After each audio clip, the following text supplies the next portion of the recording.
സംഖ്യാശ്രേണി വളരെ പ്രധാനപ്പെട്ട ഒരു ഭാഗമാണ്. ഇവിടെ നോക്കുക, 1, 9, 25, 49 എന്ന ശ്രേണിയിലെടുത്ത സംഖ്യ ഏതാണ്? അതുപോലെ 200-ൽ തുടങ്ങുന്ന രണ്ടാമത്തെ ശ്രേണി 5, 10, 16, 21 തുടർച്ചയായി വരുന്ന നമ്പർ ഏതാണ്? 0, 1, 3, 6 അടുത്ത സംഖ്യ ഏതാണ്? ഇങ്ങനെ 5 ചോദ്യങ്ങളാണ് ഇവിടെ കൊടുത്തിരിക്കുന്നത്.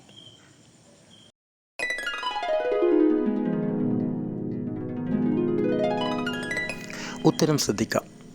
ആദ്യത്തെ പാറ്റേണിൽ 1 ഗുണിക്കണം 1, 3 ഗുണിക്കണം 3, 5 ഗുണിക്കണം 5, 7 ഗുണിക്കണം 7 എന്നിങ്ങനെയാണുള്ളത്. ഇത് ഒറ്റ സംഖ്യകളെ അതേ സംഖ്യ കൊണ്ട് ഗുണിച്ചതായിട്ടാണ് നമുക്ക് കാണാൻ കഴിയുക. അടുത്തതായി 9 ഗുണിക്കണം 9, 81 എന്ന് കിട്ടുമല്ലോ. തുടർച്ചയായി വരുന്ന സംഖ്യ തുടർന്ന് വരുന്ന പാറ്റേണിൽ 10, 11, 12, 13 ഇങ്ങനെ ക്രമത്തിൽ കുറഞ്ഞു വരുന്നതായി കാണാം. അങ്ങനെയാകുമ്പോൾ 154 അടുത്ത സംഖ്യയായി കിട്ടുന്നത്.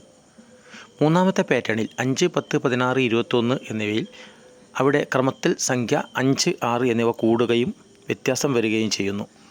അപ്പോൾ അടുത്ത സംഖ്യ 27 എന്ന് കിട്ടുന്നു. 0, 1, 3, 6 എന്ന പാറ്റേണിലും തുടർച്ചയായി സംഖ്യകൾ കൂട്ടിയിരിക്കുന്നത് ശ്രദ്ധിക്കുമല്ലോ. അവിടെ 6 കൂട്ടണം 4, 10 എന്നുള്ളതാണ് ഉത്തരമായി വരുന്നത്. അവസാനത്തേതിൽ 1, 1, 2, 3 എന്ന പാറ്റേൺ, അവിടെ 1 കൂട്ടണം 1 ആദ്യത്തെ സംഖ്യ, പിന്നീട് ക്രമത്തിൽ 2, 3 എന്ന് കൂട്ടിയാൽ 5 എന്ന് കിട്ടുന്നതായി നമുക്ക് മനസ്സിലാക്കാൻ വേണ്ടി സാധിക്കും.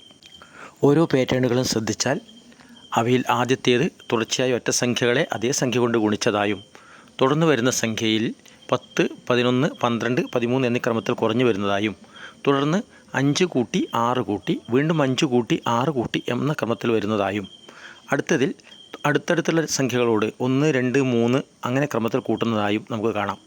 അവസാനത്തേതിൽ അടുത്തടുത്തുള്ള സംഖ്യകളുടെ തുകയായിട്ടാണ് വരുന്നത്. ഈ സീരീസിനെ നമ്മൾ ഫിബൊനാച്ചി സീരീസും എന്ന് പറയാറുണ്ട്. 1 കൂട്ടണം 1 2, 2 കൂട്ടണം 1 3 ആ ക്രമത്തിൽ ശ്രദ്ധിക്കുമല്ലോ.